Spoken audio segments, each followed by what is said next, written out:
अच्छा रुझान पूरे प्रदेश में, बहुत अच्छा रुझान कांग्रेस पार्टी के पक्ष में दिखाई दे रहा है। बड़े बहुमत से कांग्रेस पार्टी इस चुनाव में जीतेगी। देखिए, ये पिछले 10 साल की अपनी सरकार के बाद भी अगर भाजपा के नेता, चाहे वो केंद्रीय नेता हो चाहे प्रदेश के नेता हो, केवल निशाने पर हुड्डा साहब को, राहुल जी को और हमें निशाने पे रखें सुबह से लेकर शाम तक, 10 साल के अपने काम बताएं, उनके आधार पे वोट मांगे। काम अपने बता नहीं पा रही है सरकार, लेकिन केवल हमें निशाने पे रखा जा रहा है। वैसी बातें लेके आते हैं। चुनाव तो हरियाणा के, ये इन 3 प्रदेशों के चुनाव एक साथ नहीं करा पाए, महाराष्ट्र का, हरियाणा का और झारखंड का। ये 3 प्रदेशों के चुनाव एक साथ कराने से डर गए कि तीनों में एक साथ हार रहे।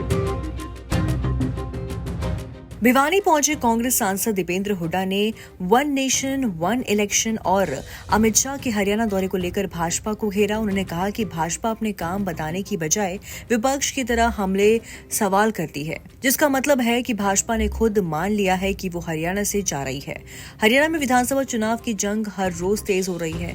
कांग्रेस और भाजपा के स्टार प्रचारक ताबड़तोड़ रैली कर अपने कैंडिडेटों के पक्ष में प्रचार कर रहे हैं। बात करें कांग्रेस की तो सांसद दीपेंद्र हुड्डा ने भिवानी के धनाना गांव में रैली की, जिसके बाद उन्होंने भाजपा सरकार के फैसलों और शाह के दौरे पर पलटवार किए। मीडिया से बातचीत में कांग्रेस सांसद दीपेंद्र हुड्डा ने वन नेशन वन इलेक्शन को लेकर भाजपा पर कटाक्ष करते हुए कहा कि जो 3 राज्य हरियाणा, महाराष्ट्र और झारखंड के चुनाव साथ नहीं करवा पाई, वो भाजपा देश में वन इलेक्शन कैसे करवाएगी।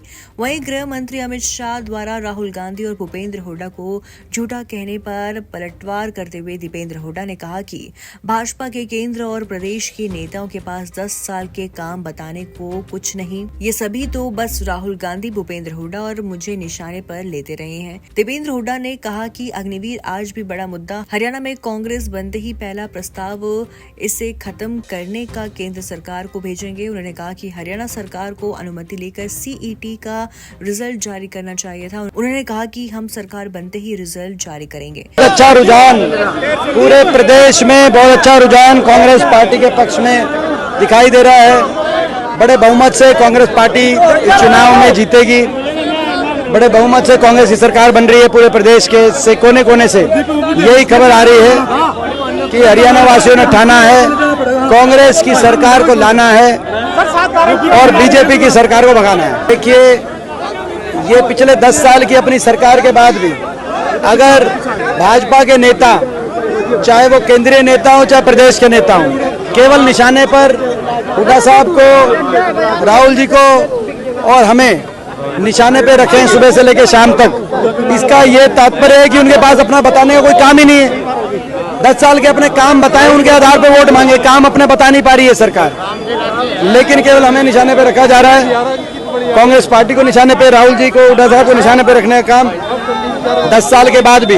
अब वो विपक्ष में नहीं है, निशाना तो विपक्ष साधता है और सत्ता पक्ष पे साधता है, लेकिन वो तो सत्ता पे होते हुए भी 10 साल तक हमें निशाने पे रख रहे हैं। ऐसा लग रहा है कि हरियाणा में भाजपा मान चुकी है कि वो विपक्ष में जा रही है और कांग्रेस पार्टी सत्ता में आ रही है। अग्निवीर आज भी सबसे बड़ा मुद्दा है। अग्निवीर जब तक ये योजना वापस नहीं होगी और फौज की पक्की भर्ती दोबारा शुरू नहीं होगी, हम संघर्ष करते रहेंगे। हरियाणा में कांग्रेस की सरकार बनने के बाद पहले कैबिनेट में प्रस्ताव केंद्र सरकार को भेजेंगे, अग्निवीर वापस हो, पक्की भर्ती फौज में दोबारा से शुरू हो और जो लड़ाई लड़नी लड़ेंगे। सर, जो CET के पेंडिंग रिजल्ट है, उस पे सरकार ने जो ये एक बहाना लिया है, इलेक्शन कमीशन का, इजाजत ले सरकार इलेक्शन कमीशन से और तुरंत ये डिक्लेयर करे रिजल्ट सारे। और अगर नहीं कर, इनकी नीयत सब जानते हैं कि आज के दिन इलेक्शन कमीशन की भी क्या भूमिका रही है 10 साल में, वो उसको भी सबको पता है कि कहीं ना कहीं भाजपा के इशारे पे इलेक्शन कमीशन चलता है। लेकिन ये अगर नहीं करते तो इनकी नीयत 10 साल इन्होंने खराब कर दिए। हरियाणा के युवाओं को कच्ची भर्ती और CET में उलझा दिया। अगर ये करेंगे तो ठीक, नहीं तो हम आते ही ये जो पेंडिंग रिजल्ट है, तुरंत इन पेंडिंग रिजल्ट को जारी करने का काम कांग्रेस पार्टी करेगी। इसी बातें लेके आते हैं। चुनाव तो हरियाणा के, ये इन 3 प्रदेशों के चुनाव एक साथ नहीं करा पाए, महाराष्ट्र का, हरियाणा का और झारखंड का।